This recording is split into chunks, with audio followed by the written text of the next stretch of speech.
Buenos días. Hoy comenzamos a tener una serie de devocionales basados en el libro de Colosenses, un libro que fue una carta, y sabemos que una carta es una carta.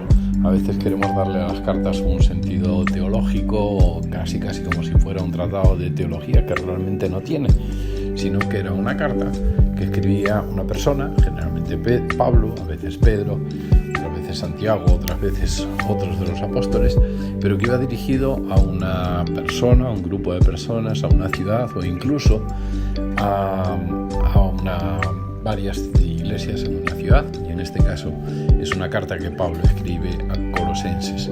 Y los escritores, según vamos a ver en un momento, fueron Pablo y Timoteo conjuntamente. Y Pablo y Timoteo se encontraban en la cárcel en Roma. El cartero, digamos que quien trajo información de cómo estaba Colosas, la iglesia de Colosas, y quien después les llevó la carta era Epáfras, probablemente uno de los fundadores de esa iglesia. ¿A quién iba dirigido? Pues a la iglesia en Colosas, que se encontraba cerca de la Odisea y en la península de Asia Menor, que hoy es Turquía, y también cerca de Éfeso. El origen del nombre probablemente viene de Colosal, una ciudad grande, aunque es de las que no hay ruinas importantes localizadas. ¿Cómo era la iglesia? Pues era una iglesia mixta de judíos y gentiles, con muchas teorías y discusiones teológicas diferentes, sobre todo con los judíos que estaban empeñados en imponer la ley por encima de lo que Jesús había enseñado. Así que el motivo de la carta es que Dios exalta a Cristo como Señor.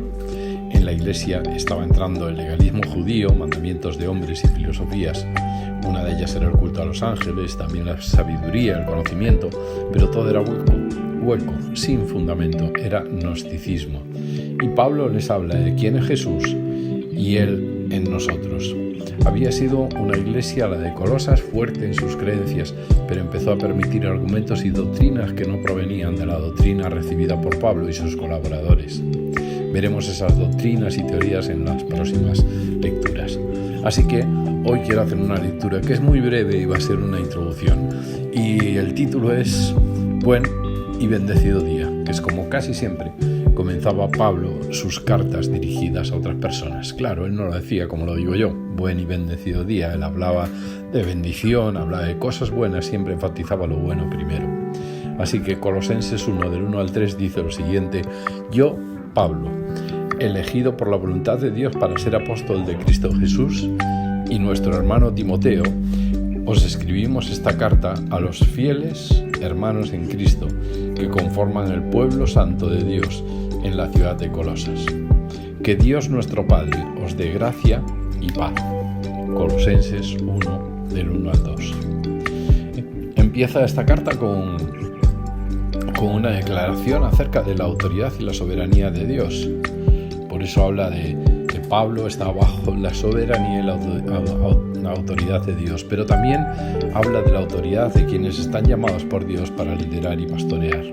Independientemente de que era una carta para corregir la religiosidad y algunos errores doctrinales, Pablo y Timoteo empiezan reconociendo las cosas buenas de la iglesia de Colosas y en particular su fidelidad.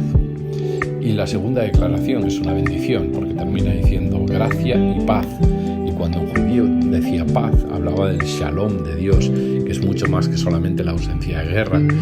Tenía que ver con salvación, con salud, con bendición, con prosperidad.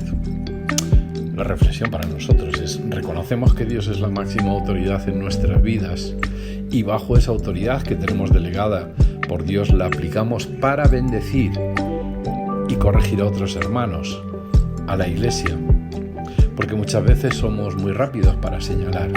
Y es verdad que esta carta es dura, pero es curioso porque empieza reconociendo lo bueno de los demás. Somos capaces de reconocer lo bueno de los demás, a pesar de que sabemos que cometemos todos errores, los demás también, pero nosotros también. ¿Bendecimos deseando gracia y paz a los demás, o les maldecimos o como mínimo les ignoramos? Creo que solo el saludo de Pablo y de Timoteo a la iglesia de Colosas nos debería hacer pensar en cómo pensamos acerca de los demás.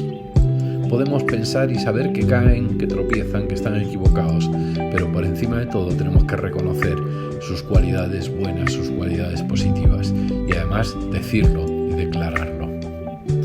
Buen y bendecido día, gracia y paz a nuestra Iglesia, un pueblo fiel, aunque a veces tengamos que corregir cosas. Papá, te damos gracias por este día, porque es un día en el que podemos recordar que tú, a pesar de todo, nos amas, que tú, a pesar de todo, sigues siendo el Señor por encima de todas las cosas y el soberano. Pero aún así, tú te enfocas en nosotros viendo lo positivo y ayudándonos a corregir aquello que tenemos que ajustar. Gracias por vernos como personas fieles. Gracias por bendecirnos y desearnos gracia y desearnos paz. Gracias por reconocer esas cualidades positivas que todavía quedan en nosotros, pero más gracias aún por tu amor en la forma en que tú nos corriges. Te damos gracias por este día y por recordar para nosotros lo mismo que tú tuviste que gestionar o que Pablo y Timoteo tuvieron que gestionar junto con Epafras en la iglesia de Colosas. En el nombre de Jesús oramos.